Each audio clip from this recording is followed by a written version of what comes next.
sebuah keyakinan kelas. Keyakinan, ada yang tahu keyakinan itu apa? Kepercayaan ya, bisa. Jadi keyakinan itu adalah hal yang dipercayai. Jadi nanti di sini kita akan lebih mengarah kepada keyakinan, bukan sebuah peraturan. Kalau misalnya peraturan atau tata tertib, kalian sudah tahu tata tertib itu asalnya dari guru, asalnya dari sekolah. Tapi kalau keyakinan adalah hal-hal baik yang kita percayai. Bisa dipahami ya seperti itu ya. Jadi nanti ada sebuah peraturan, ada sebuah keyakinan. Nah, jadi saya akan membagikan sebuah note atau tempelan, di mana nanti tempelan ini silahkan kalian isi. Diisi apa Pak? Diisi hal-hal atau aturan-aturan baik yang akan kalian laksanakan. Misalnya datang tepat waktu, benar kan? Nah, terus semangat dalam belajar, seperti itu. Oke? Diisi setiap siswa minimal membuat 5 keyakinan atau hal-hal yang baik menurut kalian. Bisa dipahami? Saya berikan. Oke. Silakan, tidak bisa lama-lama.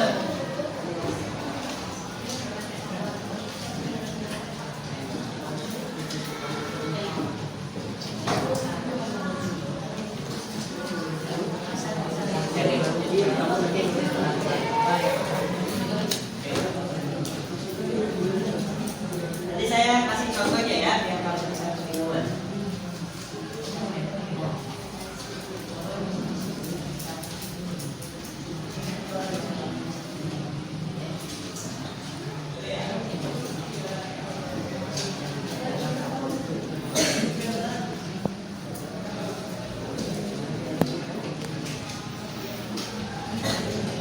Silakan yang sudah dapat notnya langsung diisi. Diisi apa Pak? Diisi hal-hal baik yang akan kamu lakukan. Oh, datang tepat waktu, membuang sampah pada tempatnya. Terus apa lagi? Mengerjakan PR. Sudah semua? Ya. Minimal 5. Nanti yang sudah selesai, silakan ditempel di papan tulis. Ya, dikasih nama betul, biar makin kenal kita.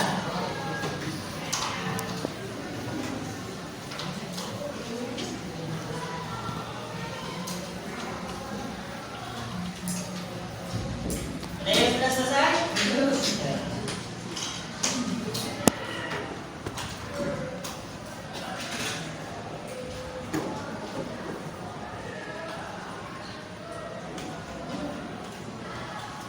Lagi contohnya banyak ya, jadi hal-hal baik yang mungkin nanti bisa kamu lakukan atau harus dilakukan, karena ini asalnya dari kalian, dari diri sendiri.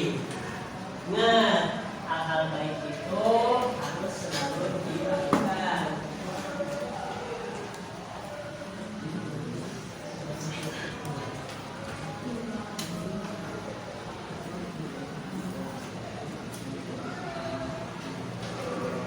Ya, yang sudah 5 boleh langsung ditempel di papan tulis.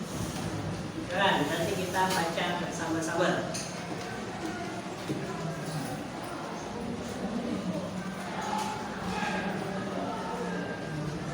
Ya, tuh bagus. Menghormati guru, luar biasa.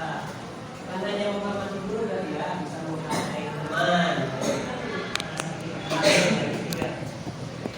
Kita luruskan hal apa saja yang menurut kalian baik dan bisa kalian coba. Nah, ya bagus, sudah selesai. Ya, tempel di papan tulis, betul. Iya, sip. Terus saya yang lain.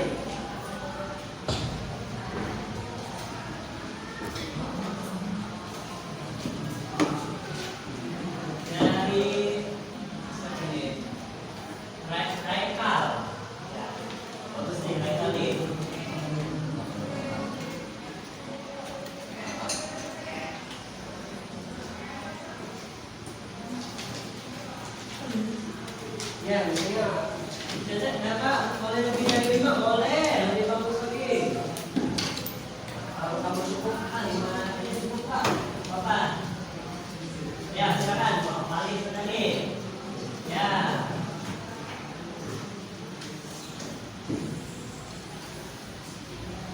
Jadi dari sini membuktikan bahwa kalian itu anak-anak yang baik. Ya, betul.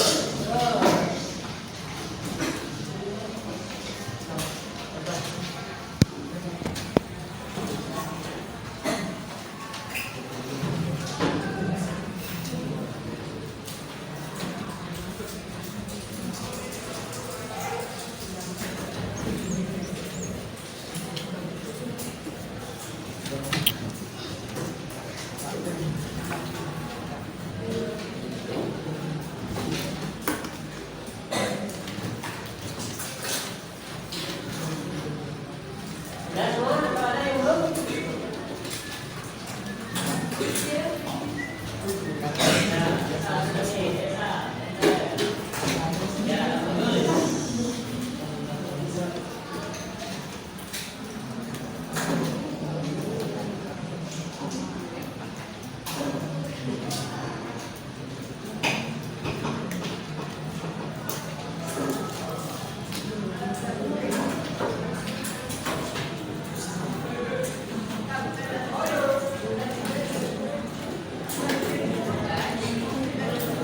Ya, nanti kita coba simpulkan dari jawaban-jawaban kalian.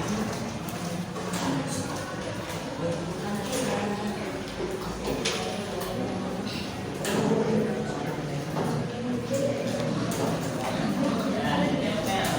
Wah, paling banyak nih. 7, bagus. Keren.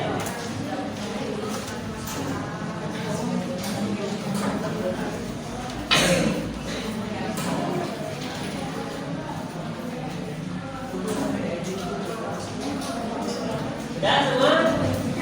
Kalau ada yang belum?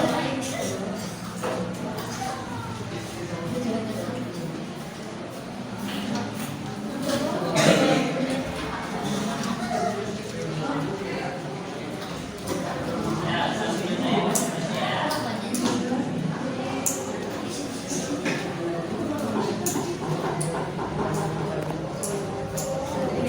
Masih lagi ya?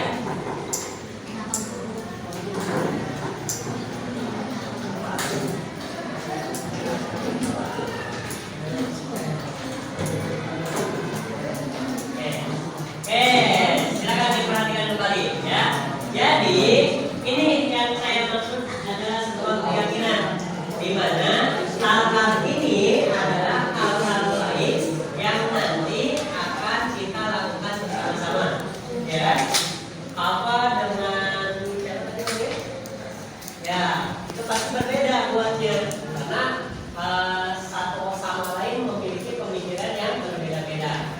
Jadi sebetulnya sebuah peraturan itu kurang efektif. Tapi kalau sudah terbentuk suatu keyakinan dan itu asalnya dari kalian, ya itu akan jauh lebih efektif lagi, lebih baik lagi. Oke, coba kita simpulkan ya beberapa jawaban dari kalian. Nanti setelah ini kita akan buat ke dalam bentuk mading. Jadi ditulis lagi, diedit kayak gimana nanti kita tempel juga. Ya. Yang pertama nih yang paling banyak itu rata-rata menuliskan datang tepat waktu. Berarti kan ini disiplin menghargai waktu, ya kan? Kemudian ada yang membuang sampah pada tempatnya. Itu berarti tentang kebersihan, ya kan? Dan kesehatan. Lalu misalnya mengerjakan PR, ya kan? Berarti itu sebuah tanggung jawab. Ya kan? Terus ada menghargai dan menghormati guru serta teman. Itu kan sikap saling menghargai dan menghormati. Lalu ada lagi mendengarkan guru ketika berbicara. Jadi itu kan sikap menghormati orang yang lebih tua, gitu kan? Jadi prinsipnya silakan diingat-ingat, kita harus selalu bisa menghormati orang yang lebih tua, lalu menghargai orang yang ya, dengar.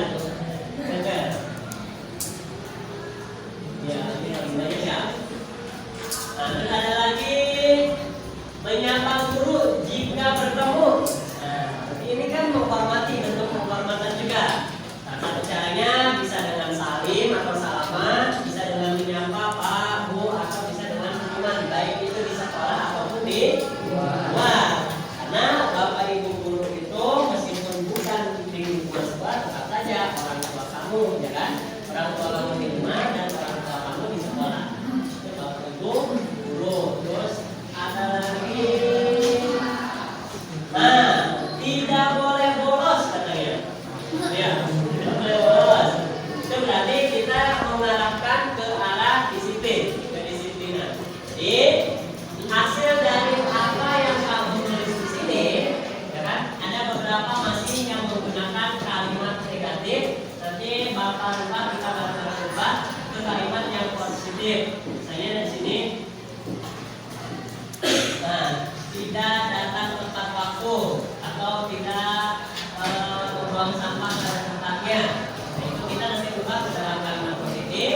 Lalu ini nanti kita akan buatkan berbentuk sebuah mading. Nanti ditempel. Kamu tahu ini aturan-aturan ini asalnya dari kamu dan kamu harus menanamkan dalam keyakinan kamu bahwasanya itu harus dilakukan dengan baik.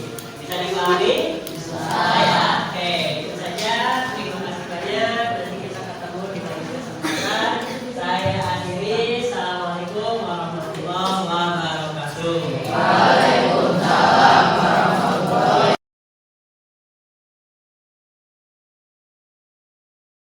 warahmatullahi wabarakatuh.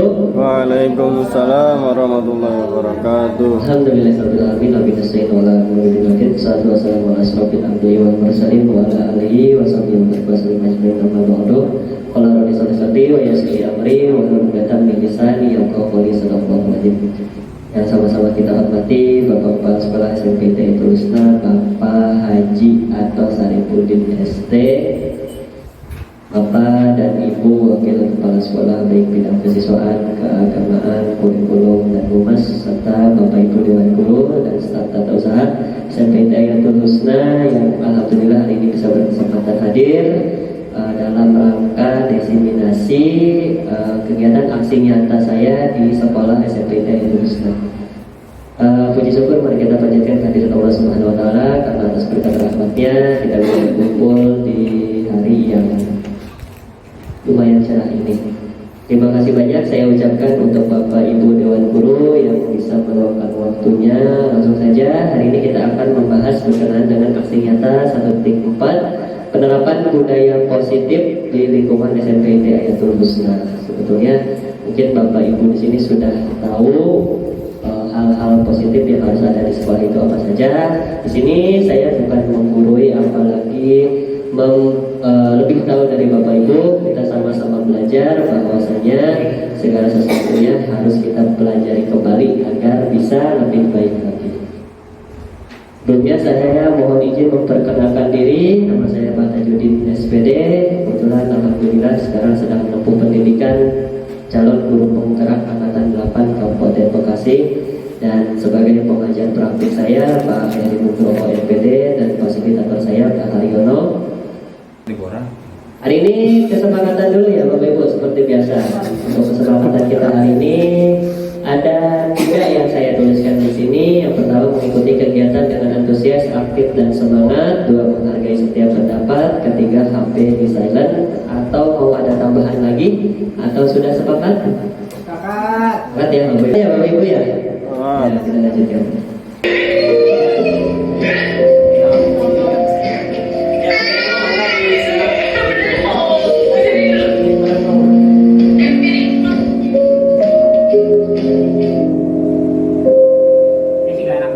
Bapak Ibu guru yang hebat, marilah sejenak kita menghayati apa yang ada dalam video tadi. Terlihat anak begitu antusias dan semangat belajar. Semangat belajar untuk bisa berjalan. Semangat berlatih agar bisa bersepeda dengan keseimbangan. Anak tetap tersenyum bahagia, tersenyum penuh motivasi, tanpa peduli telah jatuh berapa kali. Sebagai orang tua pun terlihat senyum tulus yang menyemangati. Tak ada kata menghardik, apalagi memarahi.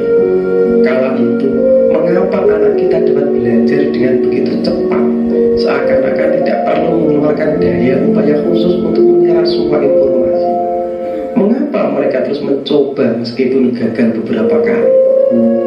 Proses belajar berjalan demikian alami dan mudah. Mengapa ini bisa terjadi? Ini semua karena anak belajar dalam suasana yang sangat kondusif, suasana yang dipenuhi dengan ekspektasi atau pengharapan positif. Ada perasaan didukung dan dicintai tanpa syarat apapun.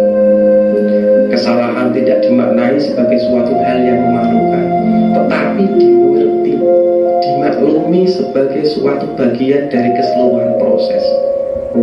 Dan mereka diterima apa adanya sesuai dengan kecepatan belajar mereka. Saat itu kita tidak mengenal konsep mengenai kegagalan. Untuk membantu orang tua kita meyakinkan bahwa kita ini bisa melakukan jika kita terus berusaha. Dan mereka selalu mendampingi kita untuk mendorong kita, untuk mendampingi kita. Juga kala itu setiap keberhasilan diakhiri dengan kegembiraan, diakhiri dengan tepukan yang dapat memompa diri kita untuk lebih berhasil lagi. Ingatkah juga suatu kita pertama kali belajar naik sepeda? Berapa kali kita jatuh bangun untuk bisa menguasai keseimbangan? Saat kita jatuh untuk pertama kalinya, apakah kita langsung berhenti? Apakah langsung menyerah? Walaupun kita jatuh berkali-kali dan mengalami luka di lutut, luka di kaki, mengapa kita terus mencoba?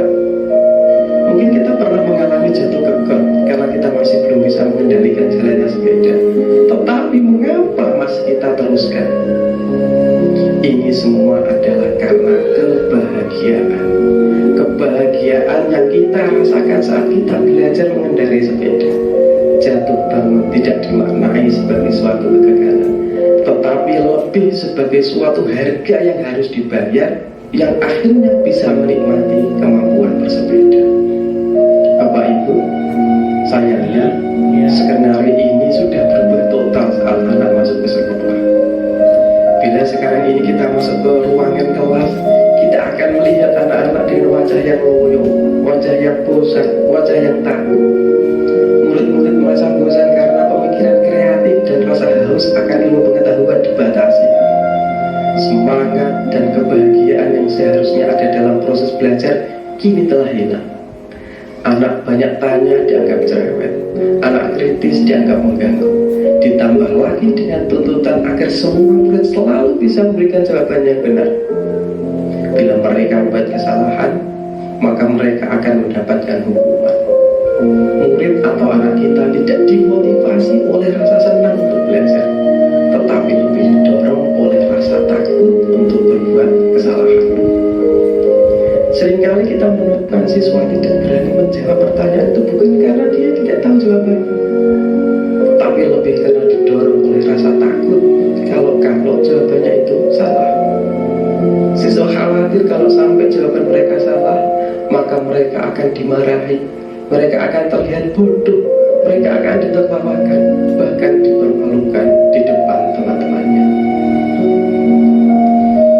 Bapak Ibu, kita harus menyadari beberapa faktor yang mempengaruhi menurunnya motivasi belajar siswa. Salah satunya adalah kurangnya dukungan dan pengakuan dari guru. Siswa kita itu butuh pujian, butuh penghargaan atas prestasi yang mereka raih sekecil apapun, di bidang apapun. Namun, terkadang dalam hiruk-pikuk kegiatan sekolah yang padat, kita sebagai guru melewatkan ini, melewatkan untuk memberi apresiasi kepada mereka. Dukungan positif yang berkelanjutan sangatlah penting untuk membangun rasa percaya diri siswa. Selain itu, relevansi materi pelajaran juga menjadi faktor yang signifikan. Siswa akan kehilangan motivasi jika mereka tidak dapat melihat hubungan antara apa yang mereka pelajari dengan kehidupan nyata mereka. Saya belajar ini untuk apa?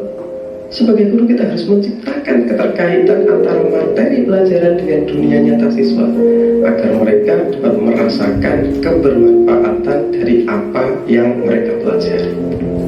Selain kurangnya dukungan dan relevansi, kurangnya tantangan juga dapat menyebabkan menurunnya motivasi belajar siswa. Ketika siswa merasa bahwa tugas-tugas yang diberikan terlalu mudah, kurang menantang, mereka akan kehilangan minat dan semangat untuk belajar. Oleh karena itu, kita sebagai guru harus memastikan bahwa pembelajaran kita itu menantang mereka secara intelektual dan mendorong mereka untuk terus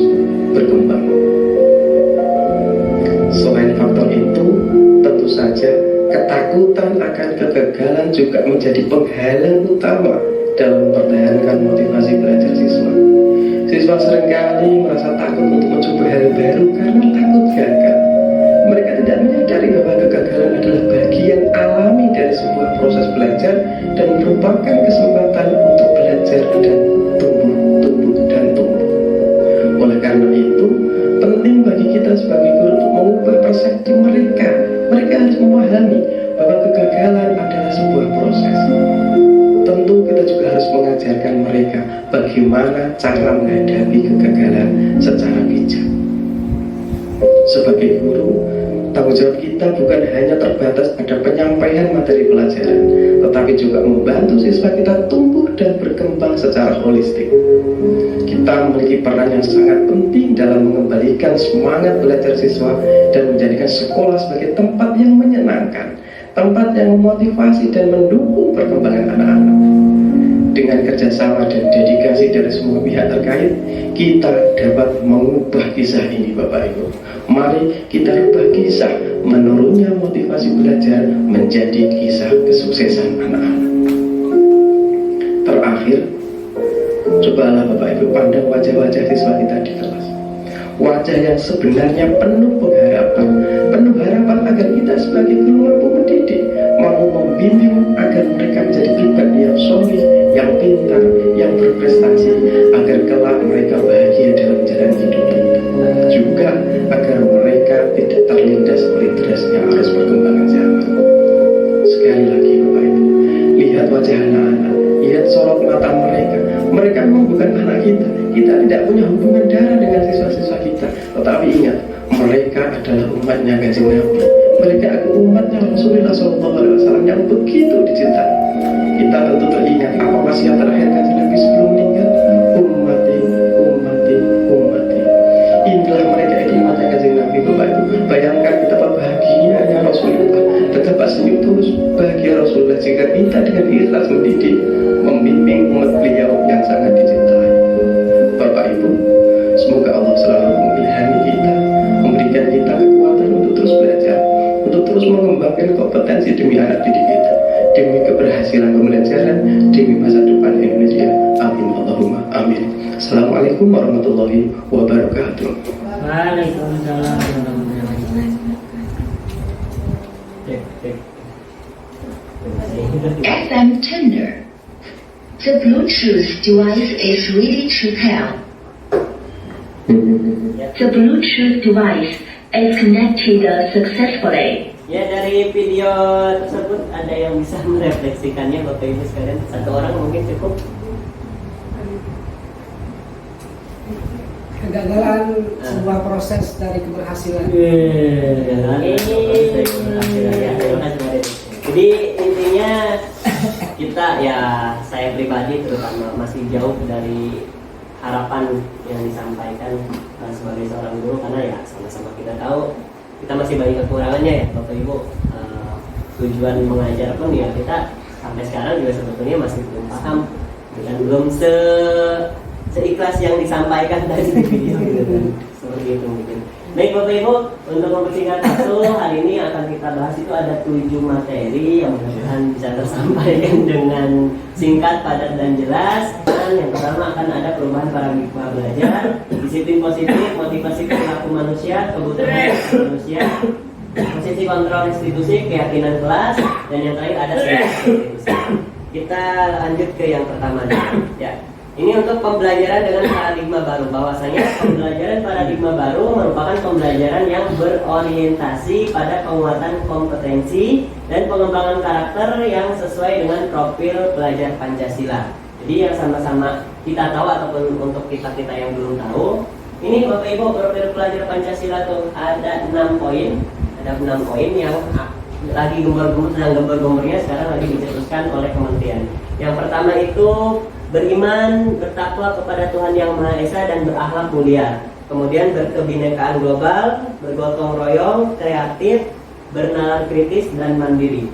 Ini adalah tugas kita sebagai guru, bahwasanya setiap pembelajaran harus ada kaitannya dengan 5 atau 6 profil pelajaran tersebut. Jadi yang ditumbuhkannya itu karakternya Bapak Ibu. Si siswa itu harus memiliki lebih bagus semuanya 6 karakter ini atau salah satu atau beberapa karakter yang bisa diterapkan di mata pelajaran masing-masing Bapak Ibu. Ini untuk pembelajaran di paradigma baru. Jadi ya kita masih sama-sama belajar, mungkin mudah-mudahan bisa menerapkannya dengan baik. Lanjut ke yang kedua tentang disiplin positif Bapak Ibu. Disiplin positif dalam budaya kita, makna kata disiplin dimaknai menjadi sesuatu yang dilakukan seorang pada orang lain untuk mendapatkan kepatuhan.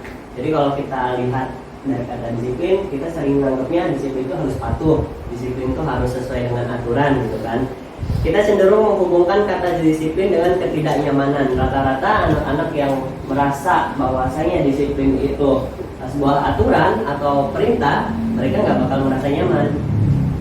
Nah, di sini dijelaskan, Diana Rosen menyatakan bahwa kata disiplin berasal dari bahasa Latin disciplina, yang artinya adalah belajar. Kita masih salah persepsi bahwasanya disiplin itu harus sesuai aturan, harus dengan perintah yang seperti ini seperti itu. Tapi yang lebih jelas bahwa kata disiplin itu diambil atau artinya itu belajar sebetulnya Bapak Ibu. Jadi kita sangkut pautkan disiplin itu ya sebenarnya belajar, proses di mana anak bisa lebih baik. Itu kata disiplin yang sebetulnya. Kemudian yang dikembangkan di sini, untuk menjadi seorang murid harus paham betul alasan mengapa mereka mengikuti suatu aturan tertentu, sehingga motivasi yang terbangun adalah motivasi intrinsik bukan ekstrinsik. Nah, nanti ada hubungannya dengan keyakinan kelas dan lain sebagainya. Jadi yang kita lakukan saat ini, kita hanya mengembangkan motivasi ekstrinsiknya dari luar.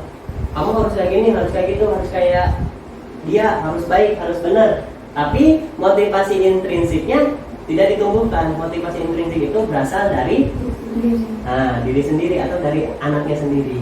Seperti itu yang akan kita kembangkan. Kemudian, nah ini dia.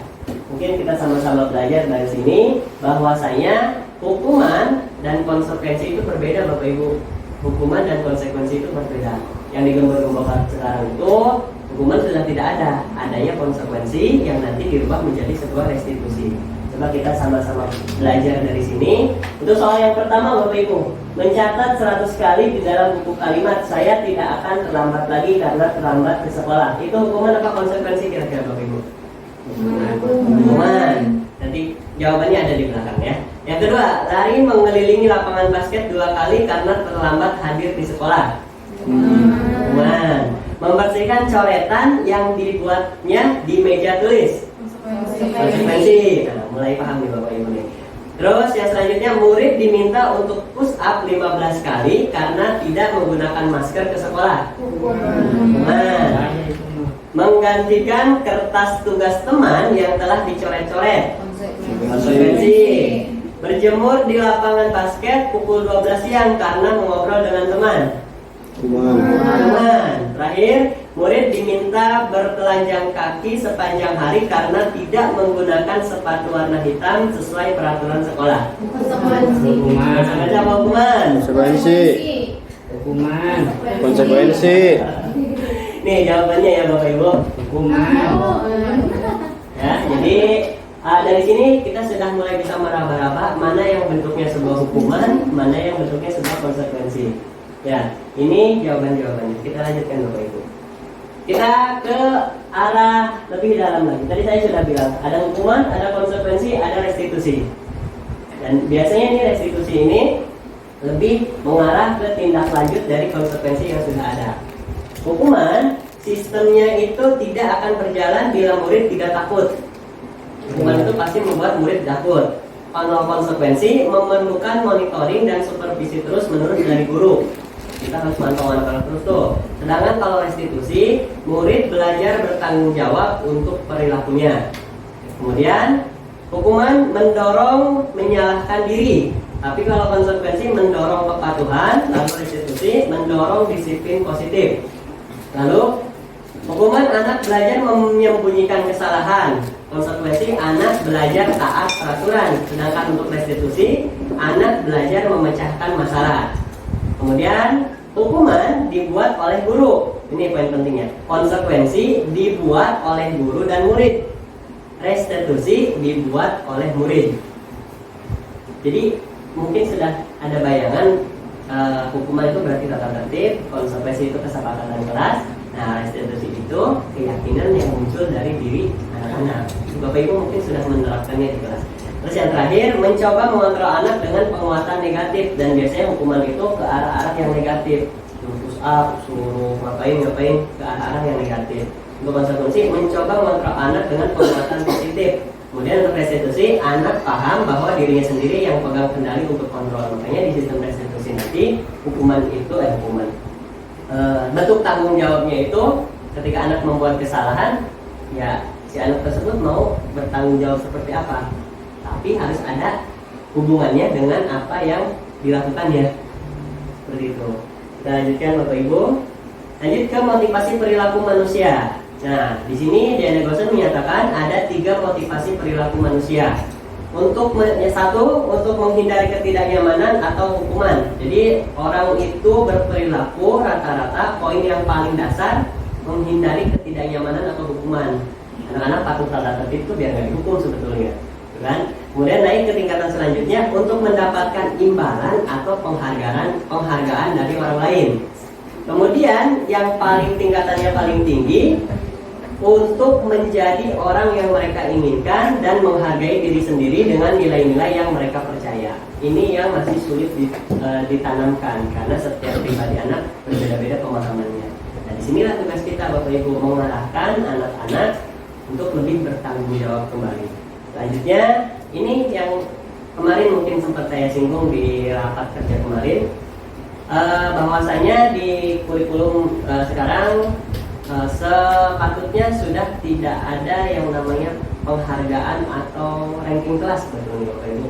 Karena dari sini bahasanya dihukum oleh sebuah penghargaan.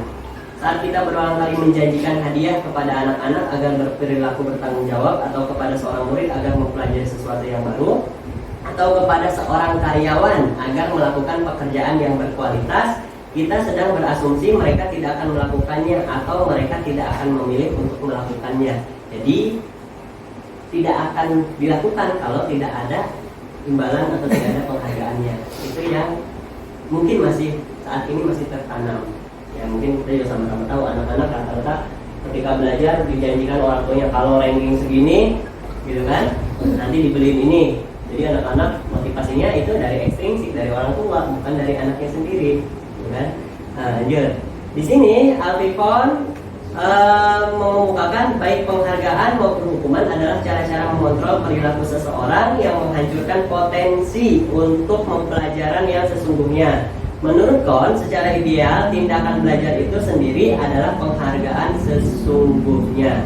Jadi sebetulnya ketika anak-anak mau belajar itu mereka sudah menyatakan penghargaan untuk dirinya sendiri gitu, tanpa kita kasih hadiah, kita kasih ranking. Mereka mau belajar pun sebetulnya itu sudah sebuah bentuk penghargaan. Kemudian mengenai penghargaan, di sini dijelaskan penghargaan efektif jika kita menginginkan seseorang melakukan sesuatu yang kita inginkan dalam jangka waktu pendek. Jika kita menggunakan penghargaan lagi, maka orang tersebut akan bergantung pada penghargaan yang diberikan. Kemudian penghargaan itu sifatnya menghukum. Mereka yang tidak mendapatkan penghargaan, misalnya dalam sistem ranking, mereka yang mendapatkan ranking kedua akan merasa paling dihukum. Mereka biasanya kenapa sih nggak dapat ranking 1 gitu kan? Jadi merasa menghukum dirinya sendiri, nah itu yang ditakutkan. Makanya sistem ranking itu sebetulnya sudah tidak bisa diterapkan lagi. Memberikan penghargaan dan hukuman adalah hal yang sama karena keduanya mencoba mengendalikan perilaku seseorang. Ini dari teori Karl Popper. Nah, ini yang harus kita perhatikan di setiap diri murid, bahwasanya setiap siswa ataupun diri kita juga sama Bapak Ibu memiliki 5 kebutuhan dasar. Yang paling terpenting, yang paling nih, bertahan hidup. Ini kebutuhan psikologis. Ya, ini di dalamnya makan, minum, tempat tinggal, gitu kan? Duit. Duit. Nah, itu memang kebutuhan bertahan hidup. Kemudian selain bertahan hidup, anak-anak juga butuh kasih sayang dan rasa diterima. Kemudian kebebasan, kesenangan, dan penguasaan. Nah, di sini ada satu contoh Bapak Ibu kebutuhan dasar manusia. Nanti silakan Bapak Ibu teliti. Si anak ini kira-kira butuh kebutuhan apa? Saya bacakan, Ibu Ambar, guru kelas 2A di SD Pelita Hati sedang bingung menghadapi ulah salah satu murid di kelasnya. Doni, si Doni nih berarti nih, beberapa anak di kelas 2A telah datang padanya dan mengeluhkan Doni seringkali meminta bekal makanan siang mereka dengan paksa. Jika Anda menghadapi situasi seperti Ibu Ambar, apa yang akan Anda lakukan? Menurut Anda, apa alasan Doni melakukan tersebut? Jadi pertanyaan satu nih Bapak Ibu, si Doni ini kebutuhan apa yang tidak terpenuhi berarti? Makan. Jajan, jajan lokal. Kebutuhan hidup. Ya, karena dia butuh makan. Mungkin di rumahnya nggak dikasih uang jajan atau nggak dibawakan bekal makanan. Kira-kira selain kebutuhan bertahan hidup, kebutuhan apa lagi Bapak Ibu? Kasih sayang. Kenapa kasih sayang kira-kira? Karena dimasakin. Betul, karena nggak dimasakin mungkin jadi perlu perhatian dan kasih sayang. Ada lagi Bapak Ibu kira-kira? Penguasaan kenapa Bu? Biar terlihat keren gitu. Ya, betul. Penguasaan juga bisa karena anak-anak biasanya kalau melihat anak yang seperti ini, kan, biasanya ingin terlihat gitu loh. Tapi lebih ke arah sebenarnya penguasaan bisa. Satu lagi nih yang paling ini, kebebasan juga masuk Bapak Ibu. Kebebasan. Jadi dia tuh bebas melakukan apa yang ingin dia mau. Nah, jadi setiap kasus, setiap masalah yang terjadi sebetulnya anak-anak itu sedang memenuhi salah satu atau bahkan semuanya kebutuhan yang mereka miliki. Ini kebutuhan dasar, kita juga sama Bapak Ibu harus punya 5 kebutuhan ini. Ini kebutuhan bertahan hidup ya, tadi ada duit. Itu sih penting Bapak Ibu. Tadi kan selain duit juga kan kasih sayang dan diterima, ya kan. Terus kebebasan, kesenangan gitu kan, sama penguasaan juga itu penting untuk kita. Satu lagi Bapak Ibu kasusnya, seorang anak kelas 3 SD begitu tiba di rumah pulang dari sekolah menangis dan mengadu kepada ibunya bahwa dia benci pada Ibu Rani. Ya, menurut Anda kebutuhan apa yang berusaha dipenuhi oleh Dinda? Ya, namanya Dinda tuh. Jika jawabannya seperti ini, bila Anda berada dalam posisi Ibu Rani dan mendengar informasi dari ibunya Dinda tentang perasaan Dinda hari itu, apa yang akan Anda lakukan? Jadi jawaban-jawaban Dindanya seperti ini Bapak Ibu. Yang pertama nih, Ibu guru bilang aku tidak boleh bersenandung sewaktu mengerjakan tugas. Katanya kelas harus tenang, tidak ada suara, kan nggak seru jadinya. Kira-kira kebutuhan apa itu Bapak Ibu? Kebebasan. Nanti kita lihat isinya. Yang kedua, Ibu guru tidak menyapaku hari ini, padahal aku pakai jepit rambut baru.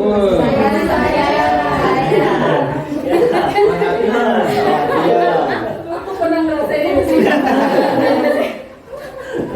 Terus, aku bosan. Masa belajarnya cuma gitu-gitu aja dengerin ibu guru katanya. Kebebasan. Kebebasan? Ya nanti kita ya. Satu lagi, aku sebel gambarku tidak rapi, malah ibu guru nunjukin ke teman-temanku di depan kelas. Penguasaan. Ini jawabannya ya Bapak Ibu ya. Nah, yang pertama kesenangan, yang kedua kasih sayang dan rasa diterima, ketiga itu kebebasan, terakhir penguasaan. Tapi kan dari sini Bapak Ibu sudah paham sebetulnya anak-anak tuh ini diperhatikan, gitu kan, diperhatikan dari segi apapun. Karena kan setiap anak beda-beda, ya kan. Biasanya kalau laki-laki pengen diperhatiin sama ibunya, gitu kan. Betul. Nah itu harus lebih ini lagi, gitu kan. Lanjut Bapak Ibu. Ini yang hari ini akan sedikit membingungkan sebetulnya, karena kita sebagai Dewan Guru tuh harus bisa memposisikan 5 posisi kontrol di restitusi ini Bapak Ibu. Tapi yang paling terpenting itu ada di poin nomor 5. Jadi Bapak Ibu Guru tuh punya posisi sebetulnya sebagai Bapak Ibu Guru, selain sebagai staf pengajar juga sebagai posisi kontrol. Yang pertama sebagai penghukum, membuat merasa bersalah, sebagai teman, sebagai pemantau, dan sekarang di program Guru Penggerak itu harus menjadi seorang manajer. Bahas sedikit, tapi kelihatan ya Bapak Ibu ya. Kelihatan ya. Jelasin sedikit aja ya. Untuk penghukum nih, guru berbuat biasanya guru itu menunjuk-tunjuk atau menyakiti atau bahkan menghardik, itu tipe guru penghukum. Ya. Terus gurunya berkata, kalau kamu tidak melakukannya, saya akan marah, saya akan menggambar dan lain sebagainya, itu guru penghukum. Hasilnya, anak akan menjadi pemberontak, pendendam, dan menyalahkan orang lain. Jadi biasanya guru-guru tersebut akan dibenci, betul Pak, akan dibenci oleh guru-guru anak-anak tersebut. Kemudian yang kedua, membuat orang merasa bersalah. Mungkin ya ini kadang sering kita lakukan juga tanpa kita sadari gitu kan. Yang pertama, berceramah menunjukkan kekecewaan yang mendalam, gitu kan. Maksudnya ibu kecewa sama kamu, gitu kan. Saya kecewa nih, kenapa nggak ngerjain PR gitu kan. Biasanya nilainya bagus gitu kan, kok ini kecil ya, gitu kan. Itu juga masuk Bapak Ibu. Kamu sudah mengecewakan bapak atau ibu, biasanya mereka berkata seperti itu. Kemudian hasilnya menyembunyikan, menyangkal, atau bahkan sampai berbohong. Kemudian selanjutnya itu yang di identitas gagal. Jadi penghukum dan pembuat orang merasa bersalah itu sudah tidak boleh digunakan Bapak Ibu sebetulnya, kan? Tapi ya kembali lagi ya Bapak Ibu, ya kita sama-sama tahu kan ya. Untuk menerapkannya langsung memang susah gitu kan. Makanya tadi di video yang tadi disampaikan juga harus banyak-banyak belajar lagi. Jika kontrol emosinya. Kontrol emosinya. Tuh mana kalau pasang. Kita masuk ke yang identitas berhasilnya Bapak Ibu. Di sini masih di motivasi eksternalnya. Guru sebagai teman. Nah, biasanya guru akan membuatkan alasan-alasan untuk murid-muridnya lebih ke arah kita tuh sama, gitu kan. Dari guru dengan anak tuh sama, seumuran atau gimana. Saya paham maksud kamu dan lain sebagainya. Guru tuh sering berkata, lakukan untuk Bapak Ibu, yaudah nanti Bapak Ibu bantu bereskan. Jadi misal nih, kamu tuh yang benar belajarnya, biar saya bangga, gitu kan. Jadi anak-anak merasa, oh iya temen nih, gitu kan, ngajakin dia sama, gitu. Kemudian misalnya membantu anak-anak atau gimana, itu maksudnya ke guru sebagai teman. Dan hasilnya anak-anak menjadi ketergantungan. Ketergantungan dalam hal ini apa Bapak Ibu? Anak lebih memilih guru yang dia senangi. Biasanya dia mau belajar kalau gurunya ini. Dia mah baik. Bapak Ade mah baik gitu kan, dia belajar matematikanya pengen sama Pak Ade misalnya. Baik pisan. Minusnya di situ Bapak Ibu, kalau kita memposisikan kita sebagai teman di anak-anak. Gitu, minusnya di situ. Kemudian ini guru sebagai pemantau, biasanya menghitung dan mengukur. Jadi kita hanya sebatas memantau aja Bapak Ibu, anak-anak tuh pantau. Kemudian lebih ke arah menanyakan apa peraturannya, apa konsekuensinya, apa yang telah kamu lakukan, apa yang terjadi sekarang. Biasanya hasilnya itu menyesuaikan bila diawasi. Jadi anak-anak tuh baiknya jika di depan saja. Kalau posisi kita sebagai pemantau, baiknya di depan saja. Dia berbuat baik kalau ada kita, gitu kan, sebagai pemantau. Dan yang paling bagus digunakan sekarang, ya sebagai motivasi intrinsik yang muncul dari dalam dirinya, disebut guru sebagai manajer. Di sini mengajukan pertanyaan-pertanyaan yang tadi saya sampaikan. Biasanya segala sesuatu ketika anak-anak berbuat kesalahan itu ditanyakan kenapa, diajak ngobrol, tidak langsung sini, sini ngapain, ini ngapain, tapi tidak dirangkul anak-anak itu diajak ngobrol, ditanyakan.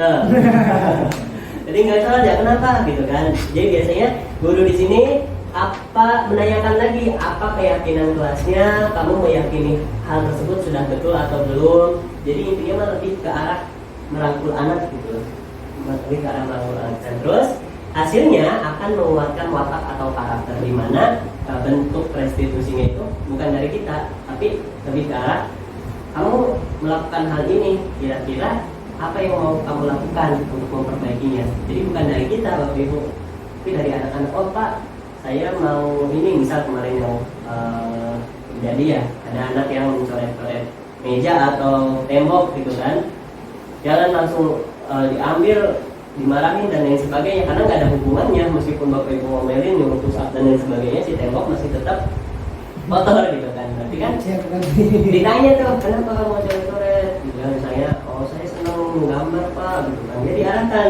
ya kalau mau gambar nanti gambarnya yang benar di sini, gini. Kira-kira kalau kayak gini yang mau kamu lakuin apa gitu kan. Nah kalau misalnya si anak itu punya keyakinan yang mendasar, pasti dia, oh ya udah Pak, saya nggak akan melakukan hal ini, tapi saya nanti akan coba buat membersihinnya. Nah, jadi seperti itu tuh untuk kontrol diri sebagai manajer Bapak Ibu. Sini ada sebuah pernyataan, nanti Bapak Ibu menyebutkan posisi kontrol apa nih, gitu kan. Yang pertama, saya kecewa sekali dengan kamu. Kira-kira posisi kontrolnya apa tuh? Menyalahkan temannya dari Gimana nih ya? Penghukum, membuat merasa bersalah, teman, pemantau atau manajer. Yang pertama, saya kecewa sekali dengan kamu. Merasa bersalah. Kamu tidak pernah benar melakukannya. Sama. Ayolah, lakukan demi saya. Bagaimana kamu bisa menyelesaikan masalah ini? Manajer, betul. Kamu selalu yang paling terakhir. Membuat masalah. Nanti kita lihat jawabannya ya, Ibu ya. Kamu tidak akan mendapatkan bintang bila tidak menyelesaikan tugas ini. Berapa kali sih saya sudah mengatakan kepada kamu? Ingat bukan apa yang telah saya lakukan untuk kamu? Teman, bisa jadi. Nanti dilihat ya Bapak Ibu ya. Kita tidak akan pernah berhasil dalam kehidupan ini. Kamu tidak akan pernah berhasil dalam kehidupan ini. Sekali gitu ya. Kita udah menjas kalau kamu gak bakal sukses gitu kan. Lain, apa rencanamu untuk menyelesaikan ini? Ya. Silakan tadi yang sudah disebutkan dibaca lagi, berarti ya 80% kita sebenarnya sudah tahu posisi-posisi yang tadi, tinggal bagaimana nanti kita menerapkannya. Nah, ini masuk ke materi yang sebelum terakhir, karena ada satu lagi. Keyakinan kelas Bapak Ibu kemarin mungkin sudah ada yang paham juga, tapi sedikit menyampaikan saja bahwa pembentukan keyakinan kelas itu sudah harus diterapkan sekarang. Yang pertama, keyakinan kelas berupa pernyataan-pernyataan universal Bapak Ibu. Jadi lebih luas cakupannya daripada sebuah peraturan. Kalau peraturan itu jelas ya, tidak boleh ini, tidak boleh itu, jangan gini, jangan gitu. Keyakinan kelas lebih universal, kebersihan, kesehatan, dan lain sebagainya. Kemudian pernyataan kelas senantiasa dibuat dalam bentuk positif. Ini jangan pernah sekali-kali mencantumkan di keyakinan kelas ada kata jangan, dilarang, tidak boleh, ya tidak, itu nggak, itu seharusnya jangan, seharusnya jangan, karena harus merubah kalimat negatif menjadi sebuah kalimat positif. Kemudian keyakinan kelas hendaknya tidak terlalu banyak sehingga mudah diingat dan dipahami oleh semua warga kelas. Lalu keyakinan kelas sebaiknya sesuatu yang dapat diterapkan di lingkungan tersebut dan semua warga kelas hendaknya ikut berkontribusi dalam pembuatan keyakinan kelas lewat kegiatan curah pendapat. Makanya sumbernya bukan dari kita, tapi bareng-bareng kita dengan siswa dan anak-anak. Ini contoh prosedur pembentukan keyakinan kelas yang sudah saya lakukan di kelas 7A. Sudah saya lakukan di kelas 7A. Diawali dengan penyampaian pendahuluan dulu. Bahwasanya sekarang sudah tidak ada aturan, adanya sebuah keyakinan, dijelaskan apa itu keyakinan dan sebagainya. Kemudian masih di penyuluhan dan tanya jawab, kira-kira apa yang disampaikan, apa yang ingin kamu keluarkan. Lalu di sini saya membuat sebuah banding poster ya, poster. Jadi ketika anak-anak sudah jadi, mereka saya buatkan di mading tersebut, meskipun sekarang sih belum ditempel madingnya gitu karena belum selesai. Dan ini proses di mana anak-anak menempelkan apa yang menjadi sebuah keyakinannya. Yang mereka tulis ditempel di papan tulis, kemudian saya rangkum dan hasil rangkumannya berbentuk sebuah ini keyakinan kelas. Ya. Tapi ini untuk restitusi ini adalah sebuah tindak lanjut dari penanganan sebuah masalah. Ini poin pentingnya di sini berarti Pak Supri, bahwasanya mungkin kedepannya kita tidak menggunakan sebuah hukuman lagi, tapi sebuah restitusi. Restitusi adalah proses menciptakan kondisi bagi murid untuk memperbaiki kesalahan mereka sehingga mereka bisa kembali pada kelompok mereka dengan karakter yang lebih kuat. Jadi ketika anak-anak melakukan kesalahan, saya kita panggil aja ngobrol, terus diperbaiki dia mau melakukan apa, dan dia kembali lagi ke lingkungannya dengan karakter yang lebih kuat, lebih baik.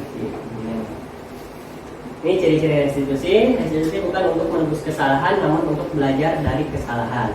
Kemudian restitusi memperbaiki hubungan, terus tawaran bukan paksaan. Gitu. Kemudian sifatnya menuntun untuk melihat ke dalam diri. Kemudian fokus pada karakter bukan tindakan. Kemudian menguatkan dan fokus pada solusi. Dan ini yang disebut dengan segitiga restitusi, Bapak Ibu. Jadi ketika melakukan sebuah restitusi harus melakukan yang namanya segitiga restitusi ini. Dimulai dari yang pertama, menstabilkan identitas. Biasanya di tahapan menstabilkan identitas, guru itu lebih mengarah pro pada anak-anak. Di sini bisa disampaikan, setiap orang pasti pernah melakukan kesalahan. Jadi ketika anak-anak melakukan kesalahan, kita ucapkan tuh ke anak tersebut. Ibu juga atau bapak juga dulu pernah kayak gitu kan. Jadi mendukung anak, bukan mendukung kesalahannya ya. Jadi lebih merasakan untuk menstabilkan identitasnya. Atau kamu bukan satu-satunya yang pernah melakukan ini, mengademkan dulu deh kayaknya kita, biar ada dukungan dulu dari kita gitu. Kemudian setelah menstabilkan identitas, naik ke validasi tindakan yang salah. Di sini berarti kita memvalidasi bahwa hal itu tuh tidak baik gitu kan. Adakah nih, kamu tentu punya alasan mengapa melakukan itu. Ditanya tuh alasannya, kenapa ngelakuin itu. Kemudian, adakah cara yang lebih efektif untuk mendapatkan apa yang kamu butuhkan. Selain itu, menanyakan juga tuh, kenapa ngelakuin itu, alasannya apa. Nanti kebongkar di situ. Nah, dari sini langsung ke menanyakan keyakinan. Keyakinan yang mana yang sudah dibuat bersama-sama di kelas. Nah nih, keyakinan kelas apa yang telah kita sepakati. Misalnya menghargai orang lain, berbuat baik, dan lain sebagainya, itu kan disiplin. Terus kamu ingin menjadi orang yang seperti apa? Ditanyakan kepada anak-anak. Dan mencari solusi itu adanya di menanyakan keyakinan di sini yang terakhir. Proses yang terakhir ini Bapak Ibu. Jadi alurnya seperti itu, anak-anak jangan langsung disalahkan, tapi didukung dulu bahwasanya setiap orang pasti pernah melakukan kesalahan. Kemudian menanyakan kesalahannya, lalu mencari solusinya. Solusinya dari mana? Dari anak itu sendiri. Jadi bukan dari kita. Ini ada contoh ya Bapak Ibu ya. The Bluetooth device is ready to pair. Mana berapa kali ya? Kok nggak bisa? Jadi ketemu lagi.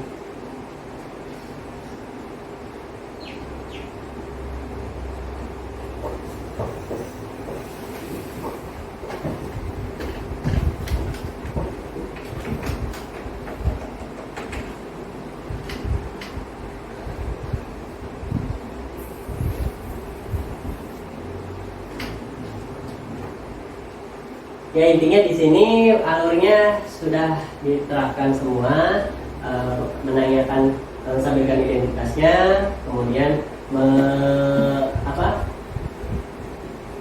validasi tindakan yang salah, lalu terakhir itu menanyakan keyakinan. Di sini sudah dijelaskan juga. Saya mengambil kasus si anak tersebut datang ke sekolah lambat, terus dijelaskan, ditanya, sama saya juga dulu sekolah pernah terlambat juga gitu kan, bahkan sering misalnya gitu kan, pas satu sekolah. Kemudian divalidasi tindakan yang salah ini, ya ditanyakan juga anak tersebut, alasannya kenapa kamu melakukan hal tersebut gitu kan, alasannya kenapa kamu terlambat, kenapa, dan jawaban anaknya ya karena kebanyakan main HP, begadang dan lain sebagainya.